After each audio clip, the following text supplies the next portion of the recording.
Welcome back, Film Force fans, to another Wiltshire's review, an honest, in-depth review of the latest films.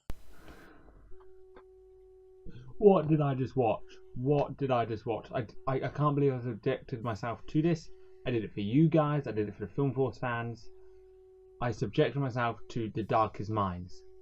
Now, I was quite intrigued by this film from the trailer, but I knew it was another young adult novel adaptation, and they've been hit and miss, mainly miss. You got big hits like The Hunger Games, then you got medium successes like Twilight and Divergent, and you got big bombs like The Fifth Wave and all those other ones that just never went anywhere, Ink Heart, and ones that were meant to be franchises and just weren't. And then this one, I don't know what it was.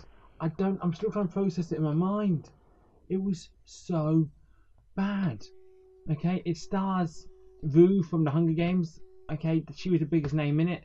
It's directed by someone I don't know. It was. So the plot basically is a disease wipes out 90% of the children's population. Interesting. The rest of the children's population develops special abilities. Interesting. Then these abilities are rated by colours. Okay, fine, yeah, explanation.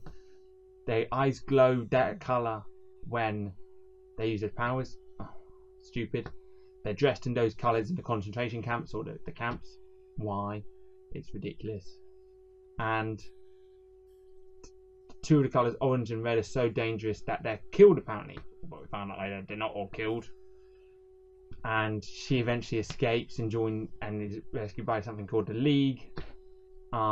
And then this adventure continues as you see in the trailer. She meets some other kids and they have trying to fight the system, trying to save the kids who have the powers. Because it's 5 years later after this epidemic, and so there's no kids, and that's what they should have focused on.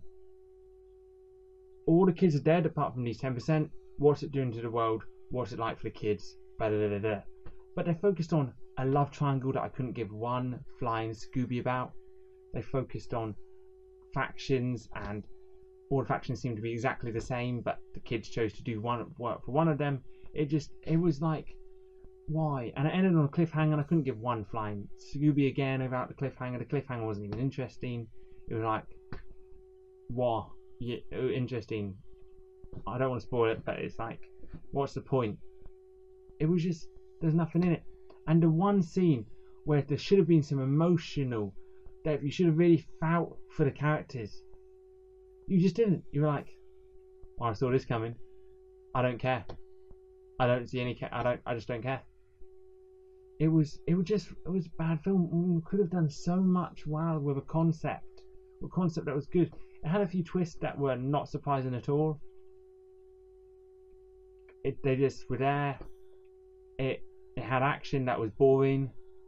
They could have been much more inventive with the powers. What annoyed me the most was two of the sort of supporting characters on her journey, on this girl Rue's journey. I'll call her Rue. On her journey, had a more interesting backstory that I would have wanted to see. Now, speaking of someone who has no love story in their life, love stories don't need to be in every story. Stop putting in them every story. They don't matter. Okay, not every story has a love triangle. I can speak for that. Trust me, there's never been a love triangle involving me. Okay, you don't need a love triangle in every young adult novel or story or film, because it doesn't actually happen in real life. Try and make them a bit realistic, please. Even if there is going to be superpowers, at least make the relationships realistic. Seriously. There's no drama in love triangles anymore, because every film does it. Stop doing love triangles that I don't give a care about. Please. It's getting ridiculous. Okay, and then I got really creepy with the love triangle. Then got quite creepy, quite a bit rapey in a way. And that was even more creepy. Please, no. With these, you need to keep action, you need to keep the story fast paced, and you need to keep it interesting. And it was none of those. It was just trudging along at a pace. The action was, there was only one really interesting action scene, which was over in about 4 minutes. The big fight at the end was not a big fight. The emotional scene at the end was not emotional. Just all these beats they missed terribly. I would definitely not recommend going to see this film. I'm trying to erase it from my brain right now. Why did I see it? Why? Get this film out of my head. It's stupid. Why? Now, the score, give it a 3. It had an inventive concept. It was based on a novel. I hope the novel's better than the film. It should be. Just don't go see it. Don't waste your money. See it on DVD. Have a laugh at it. Okay. There's some much better failed young adult novel films out there that were way better than this. Okay. It just was terrible.